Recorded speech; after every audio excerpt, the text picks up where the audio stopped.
Hello students, स्वागत है आपका फिजिक्स वाई न्यूमेरिकल्स। आज अपन डिस्कस करेंगे ऑप्टिकल इंस्ट्रूमेंट्स का सेकंड पार्ट। तो फर्स्ट पार्ट में अपन ने बेसिकली क्या नाम है, माइक्रोस्कोप, और जिसको बोलते हैं अपन सिंपल मैग्नीफाइंग ग्लास, और आपके पास जो एक कंपाउंड माइक्रोस्कोप, इसको डिस्कस किया था कि किस तरीके से आपके पास इमेज बनती है। और किसी भी स्मॉल ऑब्जेक्ट को देखने के लिए दो कंडीशन होती है, एक तो परफेक्ट एंगल और एक लीस्ट डिस्टेंस। ठीक है, उसी के अकॉर्डिंग अपन ने लास्ट में जो डिस्कस किया था वो था मैग्नीफाइंग ग्लास या सिंपल माइक्रोस्कोप, और उसके बाद जो दूसरा था कंपाउंड माइक्रोस्कोप। ठीक है ना। और दोनों का मैग्नीफिकेशन किस तरीके से निकालते हैं। और जो इम्पोर्टेंट बात थी इसमें, जो आपके पास माइक्रोस्कोप में, कि आपको जैसे कहा था कि केवल डायग्राम, अगर डायग्राम याद है तो आप न्यूमेरिकल सोल्व कर सकते हो आसानी से, क्योंकि आपके जो कंसेप्ट है वो बेसिकली लेंस के कंसेप्ट यूज होते हैं इसमें। तो फॉर्मूले को रटने से अच्छा है कि आप उसका इमेज किस तरह से बनती है, उसका रे डायग्राम कैसा होता है, उसको ध्यान रखें। ठीक है, मैग्नीफिकेशन कैसे निकाला जाता है उसका ध्यान रखें। दो पॉइंट के लिए निकाला जाता है, एक तो नियर पॉइंट के लिए और एक होता है अपने पास फार पॉइंट के लिए। ठीक है ना। तो अच्छा ये रहता है कि इसमें अगर अपने को रे डायग्राम याद रहते हैं तो उसी के अकॉर्डिंग अपने को न्यूमेरिकल सोल्व करने में कोई दिक्कत नहीं आती, जो डेटा दे रखा हो उसके अकॉर्डिंग। ठीक है, और उसके बाद अपन ने एक टेलीस्कोप की बात की थी। तो टेलीस्कोप बेसिकली क्या होता है, दूर के जो ऑब्जेक्ट होते हैं, डिस्टेंट ऑब्जेक्ट होते हैं, उनको देखने के काम आता है। और तीन टाइप के टेलीस्कोप की डिस्कशन की बात की थी, एक तो आपका सिंपल एस्ट्रोनॉमिकल टेलीस्कोप, दूसरा टेरेस्ट्रियल टेलीस्कोप, और तीसरा आपके पास है रिफ्लेक्टिंग टेलीस्कोप। ठीक है ना। तो यहाँ पर भी आपके पास एक तरह से रे डायग्राम समझना है कि टेलीस्कोप कैसे काम करता है, उसी के अकॉर्डिंग आपके पास जो भी न्यूमेरिकल्स होंगे उसी कंसेप्ट से सोल्व होंगे। ठीक है ना। तो आज अपन स्टार्ट करेंगे टेरेस्ट्रियल टेलीस्कोप से। तो आपका टॉपिक हो ऑप्टिकल इंस्ट्रूमेंट्स सेकंड। ठीक है, ऑप्टिकल इंस्ट्रूमेंट्स सेकंड, और जो आपका पहला टेलीस्कोप डिस्कस करेंगे आज वो होगा टेरेस्ट्रियल टेलीस्कोप। Terrestrial telescope.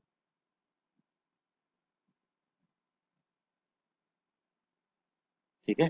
तो टेरेस्ट्रियल टेलीस्कोप बेसिकली क्या है आपके पास, किस तरीके से होता है कि आपका जो एस्ट्रोनॉमिकल टेलीस्कोप है उससे जो ऑब्जेक्ट और इमेज होती है, तो जो इमेज बनती है वो इन्वर्टेड बनती है। अगर मान लिया आपको इरेक्ट इमेज चाहिए, है ना, तो एक तो आता है आपके पास इन्वर्टेड इमेज, यानी कि आपको इमेज जो दिखेगी वो इन्वर्टेड दिखेगी, यानी कि उल्टी दिखेगी। जो डायरेक्शन है आपके पास उसका रिवर्स डायरेक्शन में इमेज दिखेगी। ठीक। तो अब अपने को मान लिया इन्वर्टेड से इरेक्ट इमेज चाहिए, यानी कि सीधी, तो उस केस में अपन क्या करते हैं, टेरेस्ट्रियल टेलीस्कोप यूज करते हैं। है ना, एक तरीके से सेम एस्ट्रोनॉमिकल की तरह ही होता है, बस एक एक्स्ट्रा लेंस होता है। जैसे एस्ट्रोनॉमिकल में दो लेंस थे आपके पास, और यहाँ पर कितने होंगे, तीन लेंस होंगे, और उनका अरेंजमेंट ऐसा होगा जो फाइनल इमेज बनेगी वो आपकी इरेक्ट होगी। ठीक है ना। तो किस तरह से होता है इसका डायग्राम देखते हैं, स्ट्रक्चर एक बार। ये तो आपके पास फर्स्ट ऑब्जेक्टिव लेंस होगा इसी, है ना, पर एक और ऑब्जेक्टिव लेंस यहाँ पर यूज करते हैं अपन, और लास्ट होता है आपका आई पीस। ठीक है, और ये मार्जिन की ऑप्टिकल एक्सिस है। ठीक है ना। और आपके पास जो टेलीस्कोप की बात करें, यानी कि जो रेज आ रही है आपके पास ऑब्जेक्ट से, वो कैसे आ रही है, पैरेलल आ रही है आपके पास, और उसको कहते हैं अपन पेरेक्सियल रेज, यानी कि very close to principal axis, और एक दूसरे की क्या होती है, पैरेलल होती है। तो किस तरीके से देखो आती हुई दिखेंगे आपको, वही दो रेज लेते हैं अपन, एक तो कहाँ से, पोल से क्रॉस करती हुई, और एक आपके पास कहाँ से पैरेलल आएगी, तो फोकस से पास करेगी वो। ठीक है, जैसे मान लीजिए आपके पास एक रे आ रही है इस तरीके से, और ये आपके पास कैसी है, ठीक है, पेरेक्सियल टाइप की है। तो ये फिक्स है कि यहाँ से पास करने के बाद क्या होगा आपके पास, इसके फोकस से क्रॉस करेगी ये। ठीक। और जो एक रे आती है आपके पास कहाँ से, पोल से पास करते हैं उसको, तो पोल से तो आपका कोई डेविएशन नहीं होता, है ना। तो पोल के डेविएशन को नेग्लेक्ट करते हैं अपन, दो रे यूज करते हैं। हमेशा ध्यान रखें जब भी आप रे डायग्राम बना रहे हो तो इस चीज का ध्यान रखें कि आप कौन से यूज कर रहे हो, पेरेक्सियल रेज यूज कर रहे हैं। और दो रेज लेनी है आपको, एक तो कौन सी, जो इसके पोल से गुजरेगी, और एक होगी आपके पास जो इसके पैरेलल आ रही होगी पोल के एक्सिस के साथ में। जैसे आपके पास मान लीजिए फर्स्ट रे ये है, ठीक है, इस तरीके से जो फर्स्ट लेंस के पोल से गुजर रही है। ठीक है, तो इसमें कोई डेविएशन नहीं होगा। अब ये रे जो आ रही है आपके पास, ये कैसी आ रही है, पैरेलल है आपके पास इसके, है ना। या सारी रेज होगी वैसे तो पैरेलल ही होंगी, पर पेरेक्सियल भी होंगी साथ में, क्योंकि काफी डिस्टेंट ऑब्जेक्ट से आपके पास क्या होता है, अ, जो रेज आती है वो ऑब्जेक्ट आपका कहाँ पर रखा होता है, बेसिकली इनफाइनाइट जो अपन कहते हैं, आप बहुत ज्यादा दूर है, तो रेज कैसी हो जाती है, पैरेलल हो जाती है। और इनको क्या कहते हैं अपन, पेरेक्सियल। पेरेक्सियल का मतलब इसके जो आपका ऑप्टिकल एक्सिस है इसके बहुत ही ज़्यादा क्लोज होगी, या बोल दें कि जो एंगल बनेगा थीटा वो बहुत ही स्मॉल होगा। ठीक है, तो यहाँ से गुजरने के बाद आपकी रे कैसी हो जाएगी, एकदम स्ट्रेट इस तरीके से, है ना। ठीक है, तो जनरली अपन क्या कहते हैं कि जो अगर किसी भी लेंस के पैरेलल आती है तो उसके फोकस से पास कर रही है, तो ये भी पैरेलल है, लेकिन एक फोकस की जगह आपके पास क्या होगी, इसके फोकल प्लेन की बात करते हैं ना, फोकल प्लेन से गुजरेगी, यानी कि जो फर्स्ट इमेज है आपके पास वो यहाँ पर बन गई। ठीक है, तो अब फर्स्ट इमेज है, ये हो गया आपके पास मान लीजिए इमेज वन। ठीक, तो इसको जो आप यहाँ से क्या होगा, वापस रेज निकलेंगे उसी तरीके से, मान लिया आपके पास इमेज वन है ये। ठीक है, अब इससे क्या होगा, वापस आपके पास रेज निकलेंगी और किस पे जाएंगी, वो दूसरे लेंस पे गिरेंगी। तो एक रे तो आपको कैसे लेनी, वही पैरेलल, है ना। तो पैरेलल निकलने के बाद क्या करेगी, इसके फोकस से गुजर जाएगी। ठीक है, और एक अपने को पोल से लेनी है, जो यहाँ पर आपके पास बिना किसी डेविएशन के बाहर आएगी आपके पास। ठीक है ना, इसको दोबारा बनाते हैं रे डायग्राम इसका एक बार और। ठीक है, यहाँ से रे आई पैरेलल, तो कहाँ से गुजरेगी, इसके फोकस से गुजरेगी। ठीक है, अब आपका जो इमेज है वो कहाँ पर होगा, यानी कि जो इमेज बनती है सेकंड, वो यहाँ पर होगी। तो ये जो इमेज है इस वाले के लिए ऑब्जेक्ट का काम करेगी, इस लेंस को भी आपके पास दोबारा ड्रॉ करते हैं। ठीक है ना, क्योंकि आपकी जो रेज होंगी वो किससे क्रॉस होनी चाहिए, आपके पास जो लेंस दे रखे हैं, तो सपोज करिए आपका होगा तीसरा लेंस। ठीक है, और इसको क्या बोलते हो आप, आई पीस बोलते हो। तो यहाँ से भी आप अपने को कितनी रेज निकालनी, दो ही रेज, एक तो कौन सी होगी जो पैरेलल जाएगी, है ना, यहाँ से मान ली पैरेलल गई, तो पैरेलल गई तो कहाँ से गुजरेगी, इसके फोकस से। ठीक है ना, और एक कौन सी लोगे आप, पेरेक्सियल, सॉरी, पोल से गुजरती हुई रे, मान लीजिए आपके पास पोल से गुजर रही है जिसका कोई डेविएशन नहीं है आपके पास। ठीक है, तो यानी कि ये फाइनल होगी आपके पास रेज, और आपका जो ऑब्जर्वर है वो यहाँ से इसको ऑब्जर्व कर रहा है। ठीक, तो उसको क्या लगेगा, जो ये दो रेज आ रही है कहीं इधर से आती हुई लगेंगी, इस तरीके से, है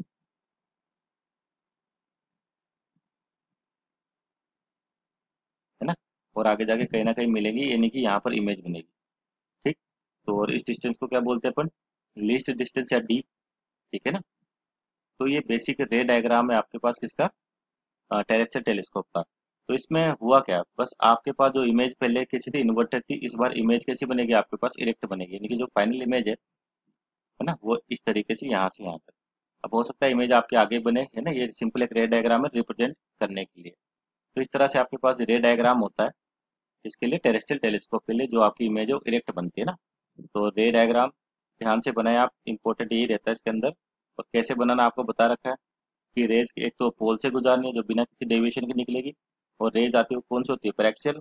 तो ये जो रे है आपके पास पैरेलल आ रही है, तो ये किससे गुजरेगी, इसके फोकल प्लेन से गुजरेगी। ठीक है ना, अगर इस तरीके से होती तो फोकस से क्रॉस कर जाती, जैसे यहाँ पे दिख रहा होगा आपको, है ना, ये जो आपका होगा फोकस होगा।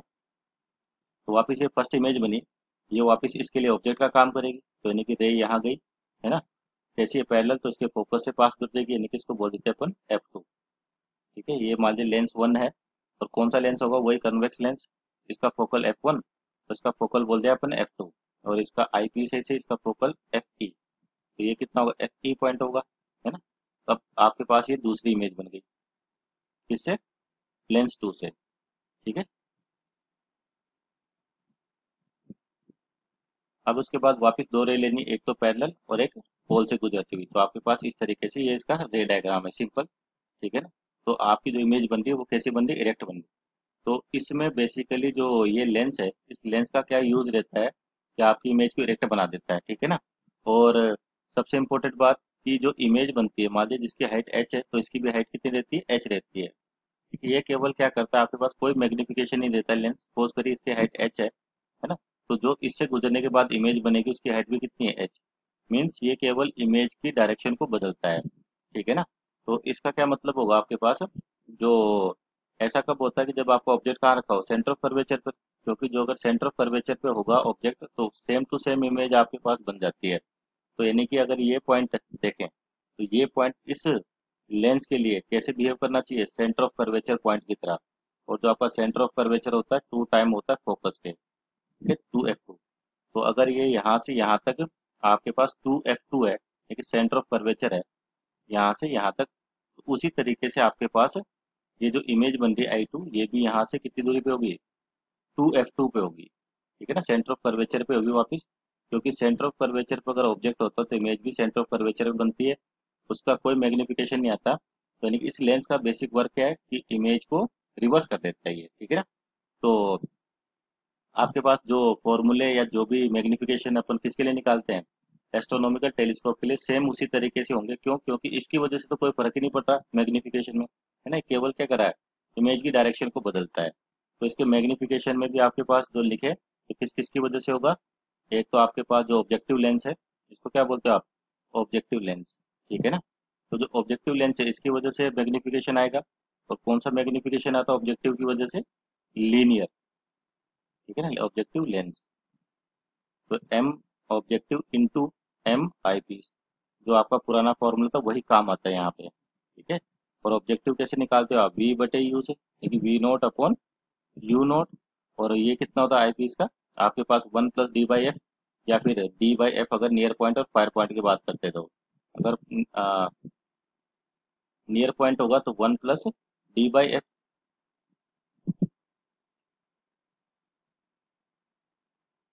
ठीक है। और फार पॉइंट होगा तो सिंपल क्या हो जाएगा, ये d/f रह जाएगा। ठीक है। तो इसके रिजल्ट में कोई वेरिएशन नहीं है, सिंपल बस आपको एक चीज ध्यान रखनी है। अगर फार पॉइंट की बात करें, मतलब रिलैक्स पोजीशन की, आई की कौन सी कंडीशन होती है, रिलैक्स कंडीशन होती है। तो यहाँ पर जो मैग्निफिकेशन हो जाएगा simple, V naught upon U naught into d/f। ठीक है। तो ये आपके पास इसका रिजल्ट। इसी तरीके से आपको सेम टू सेम जो एस्ट्रोनॉमिकल टेलीस्कोप है, वैसे ही ये सेम काम करता है ना, कोई चेंज नहीं होता। बस अब आपके पास ट्यूब लेंथ जो हो जाएगी यहाँ पर, अगर अपन यहाँ पर इसकी ट्यूब लेंथ निकालना चाहते हैं कि ट्यूब लेंथ कितनी होगी, तो जो वहां पर थी उसमें केवल एक लाइन का एडिशन होगा, ट्यूब लेंथ कितनी हो जाएगी, ये तो है से आपके पास, इसको क्या बोला अपन ने, वी नोट, है ना, यहाँ से यहाँ तक। ठीक। उसके बाद आपके पास ये कितना होगा, 2f, है ना, और ये भी कितना है, 2f। यानी कि सिंपल बोले तो ये इमेज हो जाएगी we note plus 2f2 plus 2f2, है ना, प्लस यू नोट या यू ई, सॉरी, यू ई का मतलब कि यहाँ से यहाँ तक जो ऑब्जेक्ट आपके पास इमेज बनी, इसके लिए तो ऑब्जेक्ट का काम करेगा, तो इसको आई पीस है तो इसको क्या लिखते हैं अपन, यू ई लिखते हैं। तो आपकी जो ट्यूब लेंथ है वो इस तरीके से निकाली जाएगी। ठीक है। तो ध्यान रखना है कि ये जो आपका इंटरमीडिएट लेंस है, जिसकी फोकल लेंथ अपन f2 बोलते हैं, ये केवल डायरेक्शन को रिवर्स करता है, कोई मैग्निफिकेशन प्रोड्यूस नहीं करता। तो रिजल्ट में कोई चेंज नहीं होगा, इसके जो रिजल्ट आएंगे वो सेम कैसे आएंगे, एस्ट्रोनॉमिकल जैसे आएंगे। ठीक है, आपके पास एस्ट्रोनॉमिकल जो आपका टेलीस्कोप था,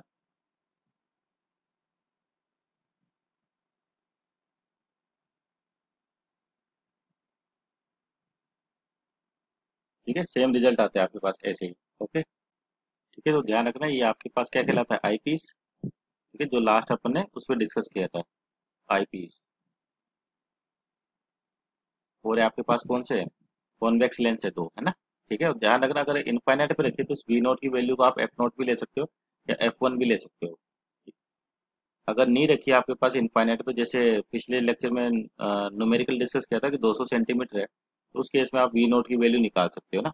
अगर मान लीजिए ऑब्जेक्ट काफी ज्यादा दूर है, कुछ नहीं ले रखा, तो आपका फिक्स है कि ये जो यहाँ से रेज आती है पैरेलल फोकस से पास करती है, पर ये पेरेक्सियल और इंक्लाइंड है, तो फोकल प्लेन से पास करेंगे ना।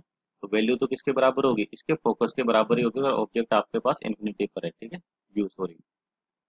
तो इस तरीके से आपके पास ये है। अब उस इसमें से एक और चेंज करते हैं, या फिर बोलते हैं कि जो एक और आपके पास टेलीस्कोप होता है, जिसको बोलते हैं रिफ्लेक्टिंग टेलीस्कोप, है ना, रिफ्लेक्टिंग टेलीस्कोप।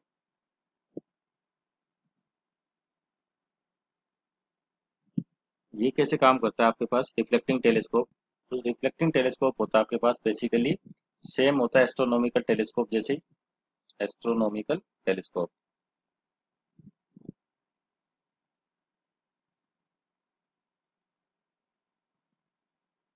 डिफरेंस होता है केवल आपके पास ऑब्जेक्टिव लेंस की जगह अपन क्या यूज करते हैं यहाँ पे, प्लेन मिरर यूज करते हैं, इसलिए इसको रिफ्लेक्टिंग टेलीस्कोप आ गया ना। तो रिफ्लेक्टिंग टेलीस्कोप में आपके पास कोई ज़्यादा चेंजेस नहीं होते। ध्यान रखना एस्ट्रोनॉमिकल टेलीस्कोप जैसा ही है।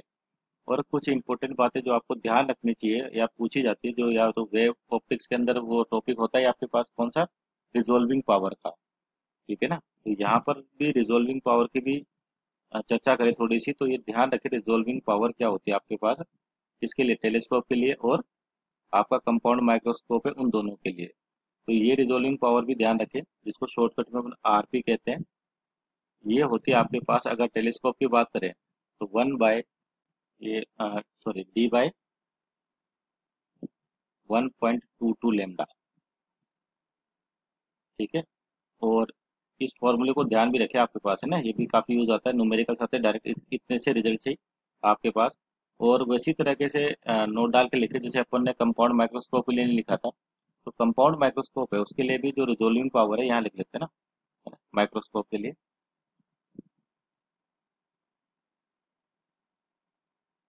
तो ये होती है आपके पास माइक्रोस्कोप के लिए resolving power, 2 mu sin theta upon lambda, 2 mu sin theta upon lambda. ठीक है ना, ये है आपके पास माइक्रोस्कोप की रिजोल्विंग पावर, और ये है आपके पास टेलीस्कोप की रिजोल्विंग पावर। ठीक है। और कुछ बेसिक बातें और इसके अंदर कि क्या क्या होता है आपके पास, कि अगर मान लिया आपको टेलीस्कोप के लिए रिजोल्विंग पावर को इंक्रीज करना है, तो आप किसको इंक्रीज कर दो, डी को। ठीक है ना, क्योंकि लेमडा तो आपके केस में क्या होगा, जो भी मीडियम में ट्रेवल कर रहा है उसके अकॉर्डिंग लेमडा यानी कि वेवलेंथ मिलेगी। तो डी को इंक्रीज कर दो। डी बेसिकली होता क्या है, अपर्चर होता है आपके पास किसका, जो ऑब्जेक्टिव लेंस है उसका अपर्चर। ठीक है। तो अपर्चर का मतलब क्या है, जैसे आपके पास लेंस होगा उसका फ्रंट व्यू दिखे आप, है ना, या उसको कट करोगे तो आपको सामने से एक सर्किल दिखेगा। ये जो सर्किल का डायमीटर है आपके पास, ये कहलाता है अपर्चर यहाँ पे। ठीक है ना, यानी कि अगर आपके पास साइज ज़्यादा होगी इसकी, ऑब्जेक्टिव लेंस की, तो उसका जो अपर्चर है वो ज़्यादा होगा, तो रिजोल्विंग पावर भी आपके पास क्या होगी, ज़्यादा होगी। ठीक है ना। और इस केस में अगर मान लिया आपको रिजोल्विंग पावर को इंक्रीज करना है ना, तो आप किसको क्या कर दोगे, लेमडा को डिक्रीज कर दोगे। क्या कर दोगे, लेमडा को डिक्रीज, यानी कि वेवलेंथ कम होगी तो आपके पास रिजोल्विंग पावर बढ़ जाती है। तो जो माइक्रोस्कोप है, यानी कि अगर आप एयर की जगह उसका मीडियम चेंज करते हो, ठीक है, तो कोई ना कोई रिफ्रैक्टिव इंडेक्स भी आएगा। ठीक है ना, तो ये जो रिफ्रैक्टिव इंडेक्स की वैल्यू बढ़ेगी तो आपके पास फिक्स रिजोल्विंग पावर बढ़ेगी। तो लेमडा डिक्रीज होता भी कैसे है, अगर मैं इसको इसी चीज को आप थोड़ा सा रीअरेंज करके लिखोगे, 2 sin थीटा मान लिया, अगर एयर के अंदर लिखा है तो लेमडा एयर लिखोगे आप, उसके लिए म्यू कितना होता है, 1। अगर आप मान लीजिए मीडियम बदल देते हो तो आपका लेमडा क्या हो जाता है ना, जो आपके पास लेमडा की वैल्यू डिक्रीज हो जाती है। तो इसका मतलब रिजोल्विंग पावर बढ़ानी है तो लेमडा को डिक्रीज कर दो। डिक्रीज कैसे कर सकते हैं, कि आप मीडियम को चेंज कर दो। अगर इसमें मीडियम को चेंज कर दे अपन, तो आपके पास क्या होगा, इसकी रिजोल्विंग पावर बढ़ जाएगी। तो छोटे छोटे ये ऑब्जेक्टिव क्वेश्चंस के रूप में ध्यान रखें इसको भी क्या होता है। तो अपर्चर बता दिए, ये किसको डिनोट करता है, साइज को बताता है। आपके पास जैसे रेडियस होती है तो डायमीटर होता है, तो डायमीटर को बेसिकली यहाँ पर अपर्चर कहा जाता है। जब आप लेंस को कट करोगे तो आपको क्रॉस सेक्शन कैसा दिखेगा, सर्कुलर ही दिखेगा, है ना, यानी कि आपके पास कैसा है, क्रॉस सेक्शन है किसी भी लेंस को जब आप काटोगे। ठीक है, तो ये दो चीजें इस चीज का ध्यान रखें कि रिजोल्विंग पावर कैसे इंक्रीज की जा सकती है और किस पे डिपेंड करती है ना, उसी तरह से माइक्रोस्कोप के लिए भी कैसे लिखी जाती है। ठीक है, तो ये कुछ बेसिक बेसिक बातें आपको ध्यान रखनी है ना। और अगर मान लीजिए आप यहाँ पर मैग्नीफिकेशन को और इंक्रीज करना चाहते हैं, जो आपका नेट मैग्नीफिकेशन आ रहा है इसको इंक्रीज करना चाहते हैं अपन, तो क्या कर सकते हो, है। तो देखो यहाँ पर जो मैग्नीफिकेशन आता है आपके पास, ठीक है, तो क्या करो आप, जो ऑब्जेक्टिव आईपीस है यानी कि F0, इसको क्या कर दो, इंक्रीज, या FE, इसको क्या कर दो, डिक्रीज। तो इस तरीके से आपके पास मैग्नीफिकेशन भी बढ़ सकता है किसका, अगर आप टेलीस्कोप की बात करें। और इस केस में आपके पास अगर मान लीजिए आपको मैग्नीफिकेशन को बढ़ाना है, एम को, यानी कि मैग्नीफिकेशन को इंक्रीज करना है, तो F0 एंड FE, ठीक है, दोनों को क्या कर दो, डिक्रीज। ठीक है, तो ये कैसे होता है, आप इसके फॉर्मूले देखोगे तो ऑटोमेटिक पता चल जाएगा जो मैग्नीफिकेशन का होगा। तो टेलीस्कोप के केस में आपके पास जो मैग्नीफिकेशन है उसको बढ़ाने का तरीका क्या है, कि आप उनकी फोकस, ऑब्जेक्टिव लेंस की फोकस और आईपीस की फोकस को डिक्रीज कर दो। लेकिन यहाँ पे जस्ट रिवर्स होता है आपके पास, अगर इंक्रीज करना है तो ऑब्जेक्टिव के तो फोकस को बढ़ाते हैं और आईपीस के फोकस को अपन डिक्रीज करते हैं, तो उससे भी आपके पास क्या मैग्नीफिकेशन इंक्रीज हो जाता है। तो अब इसके रिलेटेड कुछ न्यूमेरिकल्स देख लेते हैं। तो यहाँ पर एक न्यूमेरिकल इसको देखें कि a small telescope has an objective lens of focal length 144 centimeter and eyepiece of focal length 6 centimeter. What is the magnifying power of the telescope and what is the separation between the objective lens and eyepiece when the final image is formed at infinity? यानी कि जो final image है आपके पास वो कहाँ पर बन रही है, इन्फिनिटी पे बन रही है, और आपको बताना है मैग्नीफाइंग पावर। तो आपके पास जो मैग्नीफाइंग पावर होती है एमपी, एम बराबर होता है F note upon u e. ठीक है, तो यहाँ पर जो इमेज है इन्फिनिटी पे बन रही है, इसका मतलब यू ई किसके बराबर होगा, एफ ई के। यानी कि जो ऑब्जेक्ट पहले जो ऑब्जेक्टिव लेंस से इमेज बनेगी वो आई पीस के फोकल पॉइंट पे बनेगी, फोकल पॉइंट के बराबर दूरी पे होनी चाहिए ताकि अपन जो फाइनल इमेज होगी इन्फिनिटी पे बने। ठीक है ना, तो अगर फोकस पे रखा होता है तभी आपके पास इमेज किस पे बनी होती है, इन्फिनिटी पे। तो ये कितना दे रखा, 6 सेंटीमीटर। दूसरा दे रखा एफ नोट दे रखा आपको 144 सेंटीमीटर। ठीक है, तो यहाँ से जो मैग्निफिकेशन आ गया इसका एम हो जाएगा 144 अपॉन 6, दैट इज 24 सेंटीमीटर। ठीक है, और आप चाहे तो इसको -24 भी लिख सकते हैं, क्यों, क्योंकि आपके पास जो इमेज बनेगी वो कैसी बनेगी, इन्वर्टेड। ठीक है, और यहाँ से दूसरी चीज पूछी आपसे ट्यूब लेंथ, तो ट्यूब लेंथ कैसे निकालते हैं। आपको क्या है, जो लेंथ होती है बेसिकली या डिस्टेंस होती है किसके बीच में, ऑब्जेक्टिव पीस और आई पीस के बीच में। तो जो लेंथ होती है एफ नॉट प्लस यू ई, ये लिखा होता है, पर यू ई किसके बराबर इस क्वेश्चन में, एफ ई के। तो यानी कि 144 प्लस 6 कितना आ गया, 150 सेंटीमीटर। तो डिस्टेंस है दोनों के बीच में ये। एक और न्यूमेरिकल देते हैं इसका नेक्स्ट, है ना। जैसे आपको दे रखा है यहाँ पर diameter of moon is 3.5 into 10⁻³ kilometre, है ना, and its distance from the earth is 3.8 into 10⁵ kilometre. It is seen by a telescope whose objective and eyepiece have focal length 4 metre and 10 centimetre. ठीक है, respectively what is the angular diameter of the image of the moon. यानी कि यहाँ से जो image बनेगी जो moon की, उसका एंगुलर आपको क्या चाहिए, डायमीटर चाहिए। ठीक है ना, यानी कि थीटा के टर्म में आपका आंसर, इसको आप लीनियर टर्म में कन्वर्ट कर सकते हो। तो इस क्वेश्चन को समझो, आपके पास तो मून दे रखा है, यानी कि आपका जो ऑब्जेक्टिव इन्फिनिटी पर है ना, और तो डिस्टेंस दे रखी है आपको 10⁻³ है ना, अपॉन में पावर 3 पावर 5। ठीक है, अब देखो यहाँ पर आपको सबसे पहले तो इसका मैग्निफिकेशन निकाल लेते हैं, है ना। मैग्निफिकेशन निकाले कितना आ जाएगा आपके पास, इसके लिए क्या होता है फॉर्मूला आपके पास, f naught upon u e. अब यहाँ पे फाइनल इमेज के बारे में नहीं कह रखा कि जो फाइनल इमेज है वो कहाँ पर बन रही है।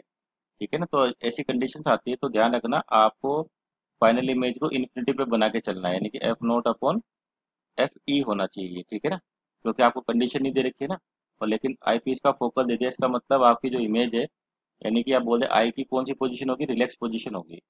ठीक है ना, ये तो यहाँ पर एफ नोट तो दे रखा है 4 मीटर, है ना, और एफ ई दे रखा है 10 सेंटीमीटर, यानी कि 0.1 मीटर। तो कितना आ जाएगा, 40। ठीक है, और आप चाहे तो माइनस का 40 लिख सकते हो इसको। ठीक, ये होगी बात। अब यहाँ पे देखो दूसरी चीज जो लिखी है आपके पास, डायमीटर दे रखा मून का, है ना, और डिस्टेंस दे रखी इतनी। तो आपके पास ये चीज देखो किस तरीके से, जैसे मान लिया आपके पास ये मून हो गया, है ना, और इस पॉइंट पर आप ऑब्जर्वेशन ले रहे हो, सपोज करिए इस वाले पॉइंट पर। तो यहाँ से जो रेज आएंगी टॉप मोस्ट पॉइंट से ले लेते हैं पॉइंट पर, और यहाँ से जो रेज आएंगी इस तरीके से, मान लीजिए यहाँ पर ऐसे मिल गई।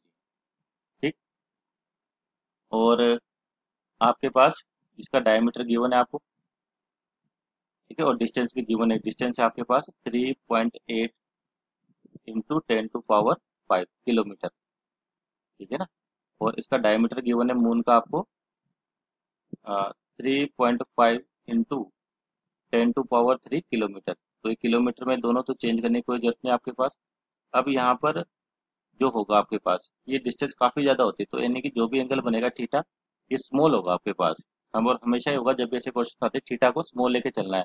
तो थीटा क्या होता है आपके पास, आर्क अपॉन रेडियस। क्या होता है, आर्क अपॉन रेडियस। तो आर्क किसके बराबर होगी, इसके डायमीटर के, यानी कि 3.5 इंटू 10⁻³ डिवाइड बाय 3.8 इंटू 10⁻5, इसके लिए थीटा हो जाएगा आपके पास, है ना। तो ये हो जाएगा आपके पास, इसको सोल्व करोगे तो 0.009। ठीक है, और किस में आएगा, रेडियंस के अंदर। ठीक है ना, ध्यान रखना इसका। एंगल नहीं है आपके पास, एंगल निकाल रहे हो पर जो वैल्यूज ले रहे हो आप डिस्टेंस और डिस्प्लेसमेंट मीटर की टर्म में, तो थीटा जो आएगा आपके पास वो रेडियंस में आ जाएगा। तो अब आपके पास जो डायमीटर बनाना है इमेज का, तो मैग्निफिकेशन तो आ रहा है 40 का, आप चाहे तो इसको -40 भी लिख सकते हो, कोई दिक्कत नहीं। उसी तरह से तो आपका जो डायमीटर हो जाएगा, ठीक है, जो इसकी इमेज बनेगी डायमीटर, ठीक, पॉइंट बन रहा है कितनी दूरी पर, जीरो, यानी कि एंगल बन रहा है 0.009, ठीक है, 0.009, और मैग्निफिकेशन कितने का, 40 का। तो इसको मल्टीप्लाई करोगे आपके पास तो कितना हो जाएगा, ये 0.036, और किस में आ रहा है आपके पास, रेडियंस, ठीक है ना। अगर रेडियन में देखा जाए तो इसका आंसर ये होगा। अगर मान लीजिए आपको एंगल की टर्म में पूछा है, तो अपन जानते हैं 1 डिग्री बराबर क्या होता है, पाई अपॉन 180 रेडियन, ठीक है। तो रेडियंस को अपन डिग्री में बदल सकते हैं आराम से। तो यानी कि अगर आपका डायमीटर एंगुलर पोजीशन में पूछा हुआ है, तो यानी कि कितना हो जाएगा, डी थीटा के लिए मान लीजिए एंगुलर है, तो कितना हो जाएगा, 0.036 into 1 degree equal to pi upon 180।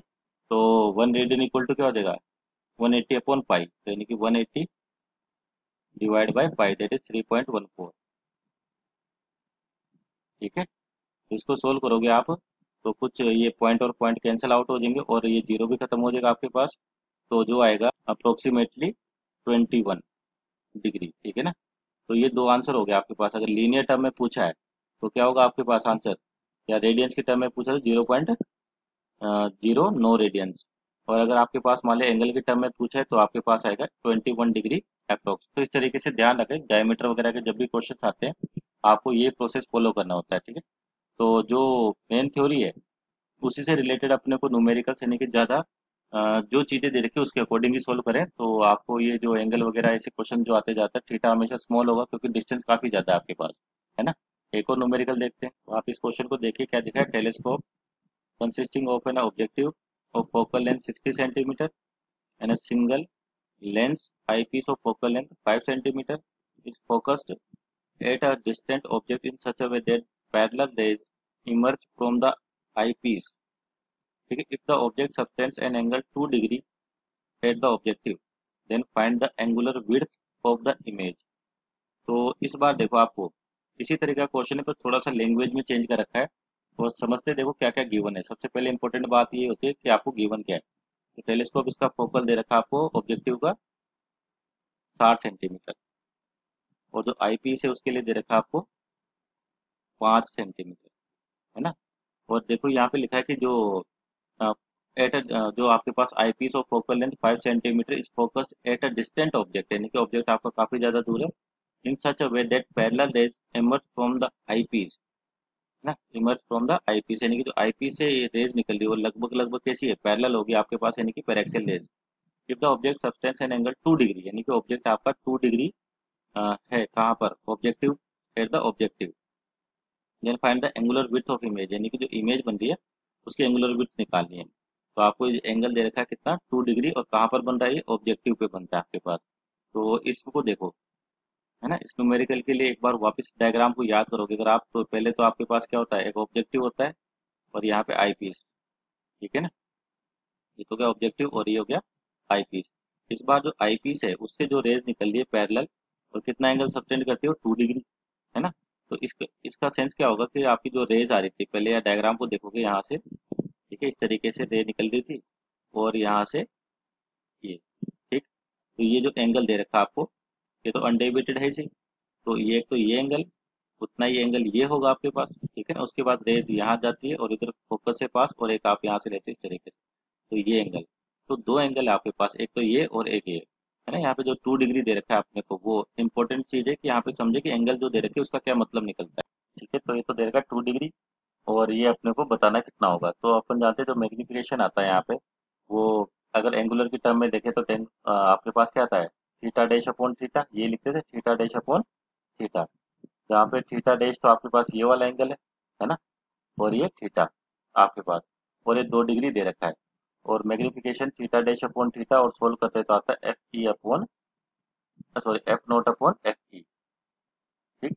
तो यहाँ से अगर थीटा डैश की वैल्यू निकालें और वही पूछे आपसे, तो थीटा डैश कितना हो जाएगा, theta into F naught upon f e. ठीक, थीटा आपके पास कितना दे रखा है, 2 डिग्री, है ना, सॉरी, ये हो गया आपके पास थीटा, तो यानी कि 2 डिग्री इंटू एफ नोट कितना दे रखा है आपको, 7 सेंटीमीटर, और एफ ई दे रखा है आपको 5 सेंटीमीटर, तो यानी कि कितना हो जाएगा ये, 24 डिग्री। तो आपका राइट आंसर होगा 24 डिग्री।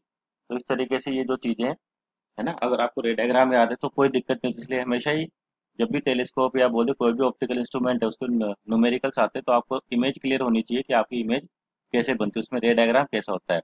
एक और न्यूमेरिकल लेते हैं, ठीक है ना, जो आपके पास नेक्स्ट न्यूमेरिकल देखते हैं क्या है। तो यहाँ देखिए आपको दे रखा है focal length of objective and eyepiece of an astronomical telescope are 60 centimeter and 5 centimeter respectively. Calculate the magnifying power and length of the telescope when final image is at formed at पहला है infinity, दूसरा है least distance of distinct vision।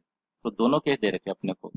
तो यहाँ सबसे पहले बात करते हैं कि इन्फिनिटी की अगर आपका जो ऑब्जेक्ट है और जो इमेज है वो कहाँ पर बन रही है, इन्फिनिटी पे बन रही है आपके पास। तो मैग्निफिकेशन सिंपल क्या होता है आपके पास, f naught upon f e, ठीक है ना। तो इसमें तो आपको एफ नोट की वैल्यू दे रखी है 60 सेंटीमीटर और एफ ई दे रखा है 5 सेंटीमीटर, तो मैग्निफिकेशन आ जाएगा 12।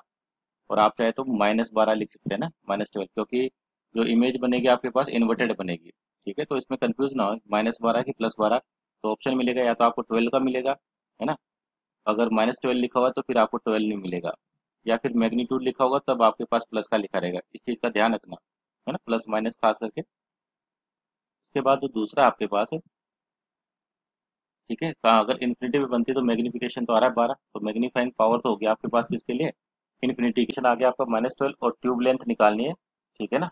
तो क्या होगा, simple, F note plus F E, F note plus F E, तो ये हो गया आपके पास 65 सेंटीमीटर, ठीक है ना। ट्यूब लेंथ कितनी आ गया आपके पास, 65 सेंटीमीटर, जब आपका ऑब्जेक्ट किस पर है, इन्फिनिटी पे यानी कि फार पॉइंट पे है। तो नियर पॉइंट के लिए भी कैलकुलेशन करें, तो आपका जो नियर पॉइंट होता है उसके लिए जो मैग्निफिकेशन आता है होता है एफ नोट अपॉन एफ ई, 1 + FE/D, 1 + FE/D। तो एफ नोट तो आपके पास 60/5,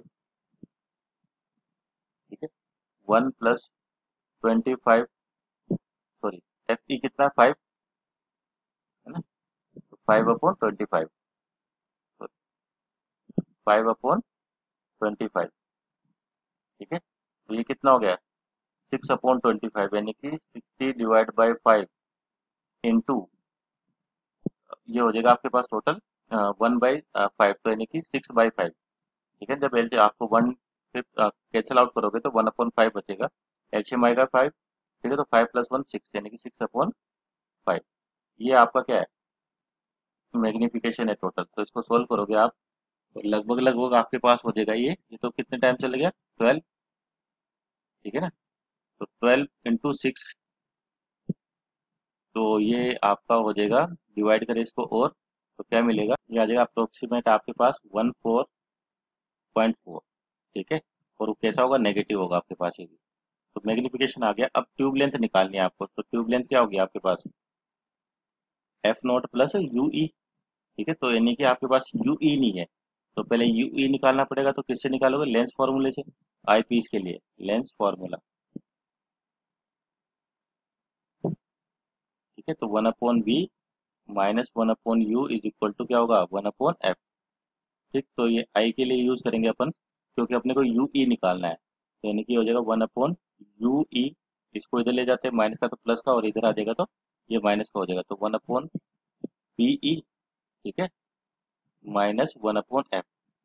तो यहाँ पर जो BE है वो कितना मिलेगा आपको, 25 सेंटीमीटर, यानी कि, और आपके पास ऑब्जेक्ट से पहले है, तो यानी कि माइनस का 1/25, ठीक है। प्लस माइनस का ध्यान रखें, क्योंकि एस्ट्रोनॉमिकल टेलीस्कोप में आपके पास इमेज इन्वर्टेड थी, तो यानी कि आपको नेगेटिव लेके चलना है, या फिर बोल दीजिए जो इमेज बनेगी रियल बनेगी, है ना। तो रियल के लिए आपके पास जो इमेज होनी चाहिए इधर, लेकिन वो बनती की थी इस साइड, तो आप क्या लिखते हैं इसको माइनस, और माइनस का 1/5, ठीक है। फोकस कितना देर का इसको, 5 सेंटीमीटर। तो यहाँ से यू ई का मान निकाले पर एलसीएम आ जाएगा, ये आपके पास कितना, 25, तो माइनस कॉमन ले लो, तो अंदर बचेगा आपके पास एलसीएम आएगा 25, और एलसीएम तो ये हो जाएगा माइनस माइनस कॉमन ले चुके तो 1+5 यानी कि 6/25। ठीक है, तो इसको सोल्व करोगे आप, तो यू ई की जो वैल्यू आएगी, ठीक है, वो आएगी आपके पास 25/6 माइनस में, तो लगभग लगभग -4.1 सेंटीमीटर, सॉरी 4.1 सेंटीमीटर। ठीक है, तो यू ई आ चुका है, तो ट्यूब लेंथ कितनी हो जाएगी, जोड़ दो दोनों को, एफ नॉट कितना देगा आपको यहाँ पे 25। ठीक है ना, और ये कितने आ रहे हैं आपके पास ट्यूब लेंथ, तो ये हो जाएगा आपके पास, सॉरी 25 नहीं 60 है ना, एफ नॉट कितना दे रहेगा 60 प्लस 4.1 यानी कि 64.1 सेंटीमीटर अप्रोक्स। तो इस तरीके से आपको न्यूमेरिकल सोल्व करने हैं इसके ना। तो सबसे इंपॉर्टेंट चीज़ ये रहती है कि अपन डायग्राम वगैरह है यहाँ पर क्लियरिटी रखें थोड़ी सी डायग्राम की, है ना, और बेसिक फार्मूला यूज़ करना सीखें, प्लस माइनस की गलती ना करें, सबसे ज़्यादा गलती इसी की होती है न्यूमेरिकल्स में। ठीक है, बाकी इसके और टिपिकल लेवल के न्यूमेरिकल्स ये बेसिक थे आपके पास, और मैक्सिमम टाइम आपके पास इसी तरीके से क्वेश्चन पूछे जाते हैं, कोई ज़्यादा लेंथी क्वेश्चन नहीं होगा ऑप्टिकल इंस्ट्रूमेंट का, है ना। तो इसी टाइप से न्यूमेरिकल्स हैं, तो कुछ एडवांस न्यूमेरिकल भी देखेंगे इसके नेक्स्ट लेक्चर में। Okay, thank you.